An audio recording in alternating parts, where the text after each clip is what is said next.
Hi, welcome to Unmasking the Trans Movement with John Euler. I'm your host, Brad Wilder. Today on the show, John and Cathy Peters are here to discuss how predators keep, targeting our children to become sex slave workers. More on that straight ahead, right here on Unmasking the Trans Movement. ExposingSoji123.com provides all the info you'll need to protect your children and family from this transgender ideology. ExposingSoji123.com has done all the work for you, extensively researched and well written by a concerned father, Pierre Barnes, who's been researching for the past 3 years, providing this invaluable information in this time of great need. With dozens of letters, pre-written to every official you can think of within your province, the documents provided are fill in the blank so you can amend and send. It's that simple. Plus, while you're visiting the ExposingSoji123.com website, you'll also find info on teachers' misconduct cases related to sexual abuse in your local area, and the pornographic books that you've been hearing so much about in your local school libraries. Make your voice heard and count for the children to the highest levels of provincial and so-called federal political leaders, health ministers, school board officials, and more. ExposingSoji123.com, where the facts are real. Welcome back to Unmasking the Trans Movement with John Euler. John is standing by. We'll bring him in right now. John, great to have you back on the show today. There is a lot to get to with Cathy Peters. This isn't her first time on the program. She always delivers all kinds of valuable information for both parents and grandparents, especially when it comes to our children. John, great to have you here today. How are we going to get into this? Sex trafficking by predators, how they recruit vulnerable targets of opportunity. Opportunity. I think we should start by breaking down that word first and foremost. What do you mean by opportunity? Because are we talking about physically challenged, mentally challenged? Are we talking about what? How vulnerable and what kind of opportunistic people are we discussing here? There we go. Thank you, Brad. This is such a crucial topic because, again, on our program, Unmasking the Trans Movement, we are not anti-anything. We are for the protection of women and children. And this topic really encapsulates one of the greatest concerns about the trans movement and other things going on in society, because predators are adept at accessing kids. And when we say vulnerable, we really mean populations of kids. You can kind of think of it in terms of dropping a rock in a pond, and then you have the concentric circles. You have, by degree, increasingly vulnerable kids depending upon what's going on within them. You can have co-occurring disorders, that's drug and alcohol issues.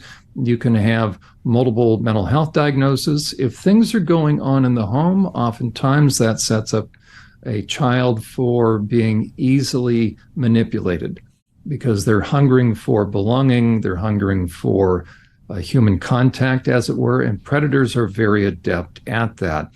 And the concern that we have about SOGI sex ed that is going into the schools is that it is the perfect grooming material, right? We'll give people the benefit of the doubt. They're trying to help kids understand human sexuality. Well, they're going about it in a very unique way, because if your sex ed material is identical to what predators would use to groom kids, then I think you need to rethink your material. Exactly. And the dangers of the trans movement, what's happened is that teachers who are mandated reporters have begun being trained in such a way that they are no longer able to meaningfully identify the 9 red flag key clinical indicators of sexual trauma.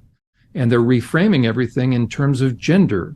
When you do that, you set kids up to be easily preyed, because when they are being exploited, when they're being abused, they will show indicators of that. So if we cannot see kids that are being exploited and targeted, we are no longer we're not fulfilling our roles as mandated reporters and just protective individuals. When you say Cathy, exploited, you really mean manipulated, do you not? manipulated, and then whatever comes along with that, right? You can, and in this case, sexually. So you can sexually manipulate kids in mild ways or in major ways. And the most major way is to get them sucked into prostitution. You can remove the label, you can change the label, but it still is what it is, that kids are then being used by opportunistic adults for their own sexual deviance and gratification. Now you're bringing up the pimps, right? There we go. Right. And so with OnlyFans, with things that are going on in the internet, especially within the trans movement, there's been the suggestion for kids to pay for their top surgery, which is double mastectomy, that they should try prostitution for a little bit. And that way it's easy money before they get their breast chopped off. Well, I really want to hear from Cathy. So let's bring her into the program now. Because she is the expert. I could wax eloquently. Cathy, thank you. You have written a book, and that's why we have you on the program, because you are well aware and you are trying to teach educators, lawmakers, and other public officials, as well as parents and clergy, how to keep kids safe. So this is actually a speaking engagement that you have. You have a campaign, as it were, and you are going to be in Abbotsford, that is up in British Columbia, very soon on October 23rd. So welcome. And talk to us about the speaking engagement, and I will also then bring the cover of your book up. Great. Thanks so much, John. So the event that I'm doing in Abbotsford is actually October the 18th. That's on a Wednesday night in the middle of the week. It is for free, and it's at the Abbotsford Arts Centre. And it's the doors are open at 7 o'clock. Actually, the doors are open at 6:30, and we'll start the event at 7 o'clock. So Abbotsford Police Department are sponsoring, the school district is sponsoring, and the RCMP. So it really is an honor. I want to jump in about my book. It is newly released. I've been working on this issue of raising awareness about sexual exploitation, human sex trafficking, and child sex trafficking for the last 10 years, basically full time, to the public, police, and the politicians. And my husband said, you just got to start, you got to put a book out there. And Cathy, for those that may not be watching and just listening, the title is Child Sex Trafficking in Canada and How to Stop It. Yes, no, thank you very much. Child sex trafficking in Canada and How to Stop It. So that's very self-explanatory. So I really did write it for parents. It's not a scary book. It's a realistic book. I wrote it for educators, police, and health providers. It's the only book of its kind in Canada. I do call it the textbook on the issue. It's very readable, it's relatable, and it's full of resources and data. And I just want to be really clear with everybody. Canadians, we're such nice people. This happens in our communities, folks. Don't think it doesn't happen in your community. It does. So my book is basically a summary of what I have learned about the issue over the past 45 years. This all began when I was an inner city high school teacher in the Lower Mainland. My students were vulnerable to gang recruitment and sex trafficking back then. I was a home ec teacher. I taught foods, very popular course. Everybody loved me because they got to eat in that class. And I also did a lot of coaching. So I learned from my students. My goal was to give them life skills and hope. So my book is about my learning and listening over the past 45 years. So please get a copy for your family, and then get a copy for your local library, school, church, or hospital, and leave a review, please. We have to simply get the information out there. My focus, of course, is on Canada. All this book, it describes principles that apply anywhere globally. I do describe BC is the worst for this issue in Canada, unfortunately. So there is a chapter on British Columbia. I have chapters on, well, who's the most vulnerable in Canada? It really is our Indigenous women and girls. I have a chapter on what parents can do, because I want you to be empowered and I want to be positive. What you can do, there's a chapter there. There's a chapter on technology and how to address our unregulated technology. And then I talk quite a bit about pornography, because it needs to become culturally inappropriate, because it is the fuel for sex trafficking. Every chapter has sourced footnotes, and the back of the book has all of my research. In North Vancouver, where I live, I have given copies of my book to my MP, my MLA, my mayor and city council, the school board. All 3 libraries accepted it, churches, and the local hospital. You can do the same thing. That's how we get the information out there. It's very simple, and it has impact. Cathy, to really help the viewer or listener understand what we're talking about as far as, is it really an issue? I want to play a clip from this. This comes from a 2-part series that I've done. I'm not promoting myself. It is simply a resource called The Push to Legalize Prostitution. It was eye-opening for me. There's a big, it's all throughout Europe. Of course, prostitution is everywhere, but the push to legalize it.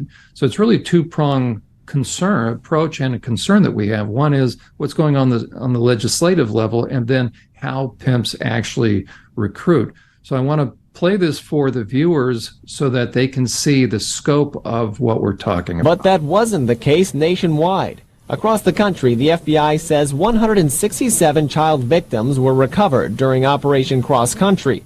The week-long surge toward recovering child prostitutes ended yesterday. 281 alleged pimps were arrested. The FBI tells News Channel 15 this year brought the highest number of pimps arrested and children recovered in the operation's history. Child prostitution is a problem nationwide. It's a problem here in northeastern Indiana as well.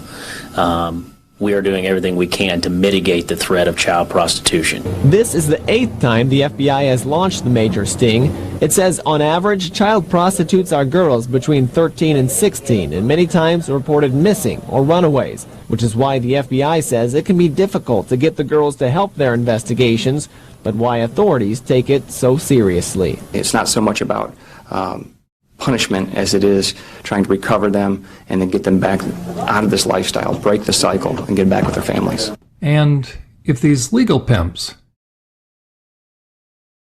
we'll go into later on, we start to address the mindset of those that are using these kids and how the pimps really cozy up to politicians.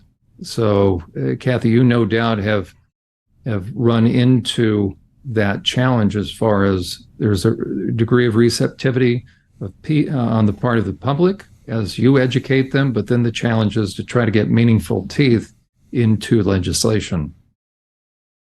Well, I mean, the really good news up in Canada here, we have a very, very good law. It's called the Protection of Communities and Exploited Persons Act. It's a law I don't want to lose. And so we have the law in place. We just need to have it enforced consistently across the country. And we need a public awareness rollout campaign that goes along with that. I want to be clear. My concern with the federal government right now in Canada is I'm just not sure which way they're going to go. Therefore, I'm very vigilant. I'm really paying attention, and I'm working continually on raising awareness with as many politicians. And I work with all 3 levels of government. The good news is, there is good news here. I have had 3 major venues to present at this year alone. So I presented at the Canadian Sexual Exploitation Summit. That was sponsored by Defend Dignity. That's where all the top Canadian global academics presented. I presented at the Federal Status of Women Committee in person. I was flown to Ottawa to all 4 parties, and I was able to give each party my book. And then most recently, I was at the UBCM convention for all BC civic and provincial politicians. I had a booth there, and I sold my book. I handed out my materials, and I discussed the issue with literally hundreds of politicians. So I am getting very important opportunities to speak to the issue, reaching hundreds of politicians, leaders, and academics.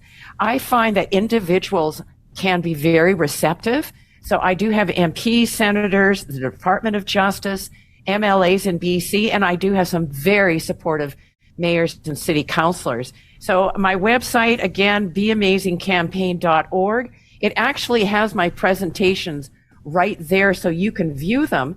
And it's really useful for training purposes. I call my website kind of a one-stop shop. The other good news is there are leaders... Cathy, I'm sorry, let me, just for purposes of clarification, when you say that you're not sure which direction the government is going to go, what are you speaking to? Okay, What are I'm you not. looking- Okay, I'm not sure which way the federal government is going to go because they're getting a lot of pressure right now from the sex industry to fully decriminalize or legalize prostitution for all of Canada, which of course would be an absolute disaster. We're known for our human rights and gender equality in this country. We have the longest border in the world with the state, so we would become right off America's brothel. Our first casualties would be Indigenous women and girls. So nobody's thinking through the ramifications of that. I would say the federal government in Canada is listening to the sex industry. It just so happens the sex industry here in BC is the most powerful voice in the country. So it's Vancouver and Victoria specifically. These are port cities, very vulnerable to the sex industry, and they have a very loud voice. They've won over the media. But that's why I've sort of chipped away at this for all of these years. And again, I just want to be very positive. I am reaching individuals. I find that I don't tackle this problem looking at the 40 million that are involved in the sex trade or, the millions that are pimping out. I focus on one person at a time. And if I get in front of one politician, one leader, and really have their ear and give the information, I find it makes a huge difference. So again, good news. There are leaders in the corporate world now who are seeing human sex trafficking as a problem and are actually stepping up to stop it. Bankers are realizing that money laundering is a big problem, and they are getting training on human trafficking. One man who's particularly impactful in Canada is a very famous country music singer. His name is Paul Brandt from Alberta. He has an organization called Not in My City, and his team is now training all the airports in Canada and the travel industry about what to look for and how to stop human sex trafficking. So his work is just absolutely remarkable. And all I can say is at least I'm getting opportunities to speak up, and I am being asked to present continually. What leaders do with this information, I don't know, but they have heard and therefore they are responsible. I am an optimist, so just everybody knows.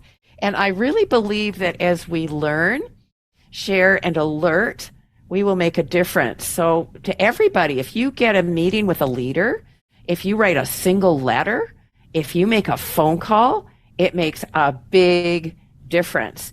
So a groundswell of public response makes a difference. For example, have you all heard of the Sound of Freedom movie? I was just going to mention it. There we go.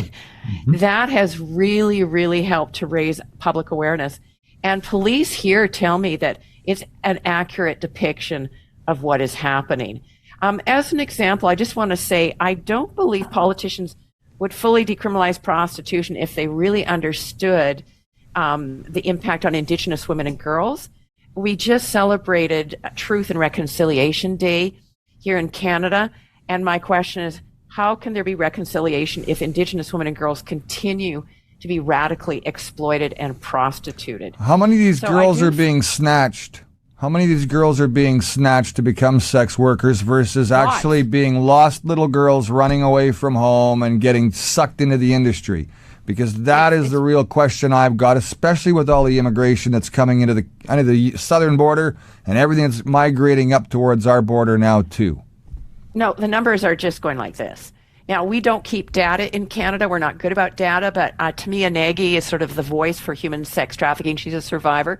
I heard her present to the Federal Status of Women Committee. She said it sort of was static at 5,000 being sex trafficked a year in Canada, and it's gone up to 50,000 that they know of. So, the numbers are going to be way more than that. We actually don't know, but we know it's large. Are these children leaving the country, or are they staying in the country and being put to work here? It's all local. These are Canadian girls servicing Canadian sex buyers, although we are a child sex tourism destination, and we do have people from all over the world coming to Canada to buy sex, and typically it's going to be our Indigenous women and girls that are severely overrepresented in the sex trade. I do want to add our civic politicians are particularly receptive because they represent our communities and they know their community and they know what is good and bad for their community. So community safety is a priority for every city council. It's really important to keep that focus. I also say to people, get to know your police really well. They need to become your best friend. They are people, and crimes against people is their priority. So I always say, show them your support and create goodwill. Encourage them in their work to protect your community. That makes a big difference. And then I say, education, education, education. I'm a teacher, so this is what I do. We simply have to get the information out there, and we need to teach girls to value themselves so they would report. And then we need to teach our boys to not exploit so they understand what it means to be a man. A man helps and does not harm. So we need to teach boys to be better men and not to abuse. I want to really focus on youth. Porn addiction is really driving this thing, is making the whole situation much, much worse. So we do have to address pornography. It is something that is not talked about, but it's so pervasive and it causes so much harm because it really is cultural legitimacy for buying and selling women for sex. The result is now we have a macro social problem. We have a gendered issue promoting oppression, inequality, and male dominance. So the key to focus, here's the positive thing. The key to focus on is the inherent value of women and children. So, and we have to teach our youth, I love this, know your immense, incredible value, no matter what. Yeah, I think that's powerful. I'm so glad you brought up the movie Sound of Freedom. You know, when we think about this issue, and here I had asked you about the government, as you said, it can go either way. The thing that really helped me understand this, though, again, I've been working with sexual predators now for about 15 years, 11 years in a prison system, now being a provider on the street. It's crucial that people understand, hence the reason why to write letters and become engaged on this issue and to ask your politicians who want your vote where they fall on this issue of the legalization and or decriminalization of prostitution. And here is what opened my eyes. Just recently, as the Sound of Freedom was released, the California legislature, which is dominated by the liberal end of the continuum of politicians, Democrats here in the States, they came out against human trafficking. Yet they weren't going to do anything when it came to the issue of prostitution. And they're still pushing the legalization of it. What they want to do for public perception is to say that human trafficking, sex trafficking, is the snatch and grab. And we're all against that. But prostitution, in their minds, as they're selling it, is separate. And unless people see that those are one and those are just two different ends of the same continuum, then people won't get engaged, in my estimation. So we're here to help people understand that if you have a politician that goes soft on the issue of prostitution, and how do they do that? They will push legislation or sign on to legislation for either the decriminalization or legalization. It's minutia, but what it simply means is this: if you decriminalize, then anybody can do anything. If you legalize it, then a pimp can become a legal small business owner and push everybody else out. He can protect his territory. Dennis Hoff, who passed away, who was a legal brothel owner, he had a monopoly in Nevada, and he was running for state senate, I believe. And he dropped dead just shortly before the vote. People still voted for him. So people need to understand that if you have a politician that tells you, oh, I'm against sex trafficking, but they're for prostitution, they're lying to you, they're lying through their teeth. So I want people to understand that they'll make the case. Those that are pushing prostitution, they'll make the case, well, you know, it's if you allow this, then you'll actually decrease the demand because there won't be, it won't have to go underground. And what people don't understand is this is not like a typical commodity, hence buyer beware. This is dealing with human lives and sexual deviance.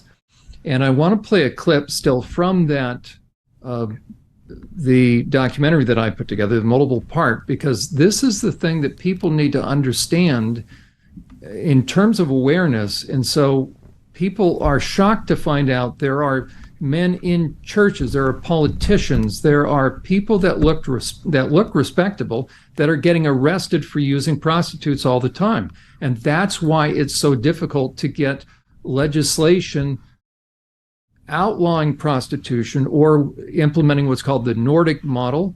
Cathy, you can speak to that here momentarily after we're finished, because that is what the Nordic countries have begun implementing that really is making a difference. But I want to, for a moment here, focus on what happens when men begin to use women. We're not talking about normal men at that point. And unless we understand the severity of the sex buyer, then the politicians can continue to win this argument, because it sounds like, well, listen, this is all between consenting adults. And the question is it? Ever do get busted for trafficking minors, they'll inevitably be able to rely upon the strategic relationships they've developed over the years with certain powerful and well-placed politicians or judges who they've helped support, who also may have even secretly used such underage minors themselves to help ensure the issue is dealt with either a slap on the wrist or that the issue simply goes away altogether. So, with legal and political protections inevitably assured and growing profits to be made, legal pimps are able to secretly acquire minors to supply the ever-growing demand of the progressively deviant men who develop an appetite for young flesh, an appetite for defiling the innocence of minors. We are a town that is based on adult entertainment. It does tend to encourage some of the juvenile sex trafficking because there is a demand for it. Of the top 5 cities with the most victims, Las Vegas was at the top, followed by Dallas, Detroit, Atlanta, and Seattle. That's the nature of supply and demand within prostitution, legalized or not. The demand is generated by darkened, porn-fueled men who've become what is clinically referred to as deviant. It's these men who create the demand, and it's just such men who will inevitably prefer younger-looking women, called barely legal by men in sex offender treatment, which leads to the acquisition of teens who are incentivized, meaning coerced, into legal prostitution, then incentivized to lie about their age, as these minors are provided with fake IDs. It's these kinds of predatory men who request young flesh, request new girls, which then inevitably means a demand for teens who are being exploited and trafficked. A lot of people come to Las Vegas and they think that prostitution's legal. So when they come here and it's an adult playground, they think that kids are for sale. Some of the kids are as young as 12. And it's these kinds of predatory men who the legal pimps cater to. They cater to deviant men who get so into porn that they think it's reasonable to go use a woman. Deviant men who will inevitably develop an appetite for barely legal, then to minors. Minors who've been recruited, tricked, and are easily emotionally manipulated by the legal pimps, who are then used like pieces of meat by dark-hearted men. That's what became evident in working with thousands of sex offenders, and that's what inevitably happens as prostitution is legalized. It inevitably increases the demand for underage girls who are trafficked into that area. Cathy, your thoughts? Oh, wow. That was very, very powerful. I just want to be really clear, again, that the sex industry is proposing legalization of prostitution for Canada. As I mentioned before, that would be a disaster. Prostitution is not compatible with human rights. There is extreme social harm in the commodification of women. We do have to protect the human dignity of all women and girls. We cannot enshrine into law the right of men to buy women. There is absolutely no evidence worldwide that prostitution is a good thing and benefits women and children. The evidence is everywhere in the world that prostitution is unequal, unhealthy, and unfair to women. And we always have to ask the question, where is the supply going to come from? It's going to come from disadvantaged women. In Canada, it's going to be the Indigenous women and girls, our first casualties, then LGBTQ, disabled, those in the foster care system, runaways, any girl under 14 years of age, and then more and more boys. That's happening as well. So as I mentioned, we have a very good law up here in Canada. It is called the Protection of Communities and Exploited Persons Act. It criminalizes a sex buyer and profiteer. It recognizes the seller as a victim and is immune from prosecution.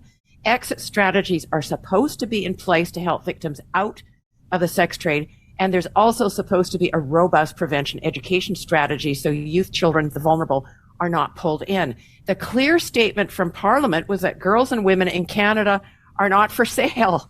They are full human beings with dignity and human rights. So it's really, really important. Let your MP know that we do not want to lose this law, and it needs to be enforced in Canada along with the national rollout campaign for public awareness. I do want to give a few stats because I think it's important when you talk to MPs to sort of win them over. I want to go over the definition of human sex trafficking so everybody understands what it is. I mean, human sex trafficking is for the purpose of prostitution. You cannot de-link them.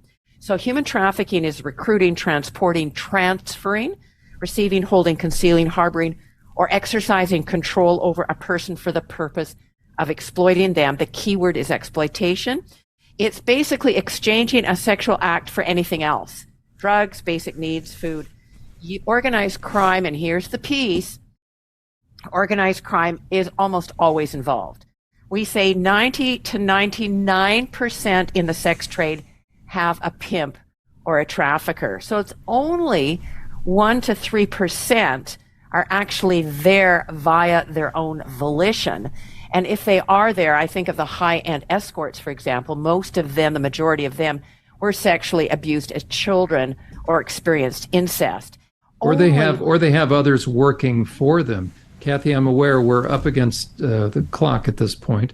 That is a perfect point for us to stop because we'll play another clip about those that are, quote unquote, legal prostitutes who actually are making boatloads of money but have never worked in the brothels. And they are the ones that are being used to recruit vulnerable girls into trying this supposed sex work career. And teachers are suggesting this now in classrooms because they're downplaying the dangers, and this can become something that girls might want to try out. And so whether through OnlyFans or actually direct contact with supposed buyers. Brad, as from one dad to another, this whole thing should be very unsettling, especially how schools are now being used because of this OG sex ed to really dumb down a student's intuition as far as their own personal and physical boundaries. 100%. And I think here in Canada, we need to be specifically concerned about a porn company that actually puts out all that free porn around the world, which is, again, part of Pornhub's free pornography that they have for preview videos and other free platforms that are pitching the porn.